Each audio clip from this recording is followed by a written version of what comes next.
అదే RTV app వార్తల్ని క్షణాల్లో చదివే అవకాశం ఉంటుంది. ఒక న్యూస్ పేపర్, ఒక టెలివిజన్ ఛానల్ మీ చేతుల్లో ఎప్పుడు ఉంటాయి. తెలంగాణ రాష్ట్రంలో కాంగ్రెస్ పార్టీ అధికారంలోకి వచ్చి సంవత్సరం పూర్తయినటువంటి సందర్భంగా ప్రజాపాలన విజయోత్సవ సంబరాలు అనేటువంటి పేరుతో భారీ బహిరంగ సభలు ఏర్పాటు చేశారు.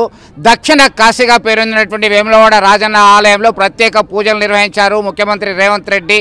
అనంతరం అనేక శంకుస్థాపనలు ప్రారంభాలు చేయడం జరిగింది. ప్రస్తుతం మనం చూస్తున్నాము రాజన్న సిరిసిల్ల జిల్లాకు సంబంధించి ప్రధానంగా మిడ్మానేరు ముంపు గ్రామాల బాధితులకి R&R ప్యాకేజ్ కింద దాదాపు 237 కోట్ల రూపాయల నిధులను మంజూరు చేయడం జరిగింది. 4696 మందికి 5 లక్షల రూపాయల చొప్పున ఇవ్వడం జరిగింది. గల్ఫ్ బాధితులకు 17 మందికి 5 లక్షల చొప్పున ఎక్స్గ్రేషియా ఇవ్వడం జరిగింది. అలాగే అనేక అభివృద్ధి సంక్షేమ కార్యక్రమాలు ఏర్పాటు చేస్తూ ఇక్కడే ప్రారంభం చేయడం జరిగింది. 8 మంది కేబినెట్ మంత్రులు, ఎమ్మెల్యేలు, ఎమ్మెల్సీలు, అధికారులు అందరి సమక్షంలో వివిధ అభివృద్ధి సంక్షేమ కార్యకలాపాలకి నాంది పలకడం జరిగింది. ఆయన గత పాలకుల పైన ఆయన తనదైన స్టైల్లో దుమ్మెత్తి పోయడం జరిగింది. రాసామి మాట్లాడదాం, అసెంబ్లీకి రా, చర్చించుకుందామని చెప్పేసి మాజీ ముఖ్యమంత్రి కేసీఆర్కి పిలుపునివ్వడం జరిగింది. అలాగే 2 సార్లు కరీంనగర్ నుంచి ఎంపీగా గెలుపొందినటువంటి బండి సంజయ్ కేంద్ర మంత్రిగా ఉన్నాడు, ఎన్ని డబ్బులు తీసుకొచ్చాడు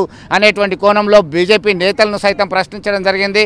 లగిచెర్లలో అభివృద్ధి చేయడానికి కొరకి 1100 ఎకరాలను భూసేకరణ చేస్తే అత్యధిక నష్టపరిహారం ఇవ్వాలని ఆదేశాలు జారీ చేసిన క్రమంలో మరి వాళ్ళు ఎందుకు అడ్డుకుంటున్నారు? పరిశ్రమలు రావద్దా? ఈ రాష్ట్రం నుంచి 1,00,000కు పైగా ఇంజనీరింగ్ విద్యార్థులు పట్టా తీసుకొని బయటకు వస్తున్నారు. వాళ్ళందరికీ ఉపాధి ఉద్యోగ అవకాశాలు కల్పించాలంటే పరిశ్రమలు రావాల్సిన అవసరం లేదా అని గుర్తు చేయడం జరిగింది. గతంలో మల్లన్న సాగర్, కొండమ్మ పోచమ్మ సంబంధించిన ప్రాజెక్టుల నిర్వహణకు సంబంధించి వాళ్ళు భూసేకరణ 1000 కోట్లు చేస్తే ఏమీ జరగలేదా అనేటువంటి క్రమంలో ఆయన గుర్తు చేయడం జరిగింది. ఖచ్చితంగా కేటీఆర్ ఊసలు లెక్క పెడతాడు అని హెచ్చరిక జారీ చేయడం జరిగింది. ఉయ్యాల ఎంత స్పీడ్గా ఊగినా మధ్యలోకి వచ్చి ఆగాల్సిందే అని రేవంత్ రెడ్డి తనదైన స్టైల్లో మాట్లాడడం జరిగింది.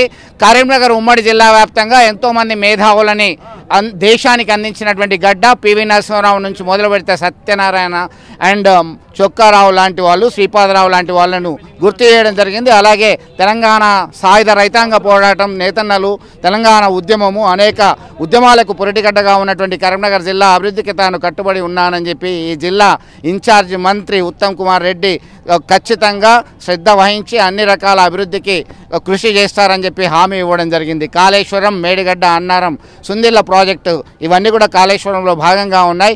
1,00,000 కోట్ల రూపాయలు దోచుకున్నారు తప్ప ఎన్ని ఎకరాలకు ఇచ్చారు? అత్యధికంగా ఈ రైతన్న సాగు చేసినటువంటి పంట వల్ల అత్యధికంగా ఇచ్చింది. తెలంగాణ రాబోయే కాలంలో ఒక దేశానికి రోల్ మోడల్గా ఉంటుంది అని చెప్పి ఆయన తనదైన స్టైల్లో మాట్లాడడం జరిగింది. మంత్రులందరూ ప్రసంగించడం జరిగింది. ఈ ప్రాంత అభివృద్ధికి కట్టుబడి ఉంటాను ఖచ్చితంగా అని చెప్పేసి హామీ ఇవ్వడం జరిగింది. మొత్తం మీద కోడె మొక్కును చెల్లించిన తర్వాత రాజన్న ఆలయంలో మేము ఆశీర్వాదం తీసుకున్నాం. గతంలో PCC అధ్యక్షుని హోదాలో ఈ ప్రాంతంలో పర్యటించాను.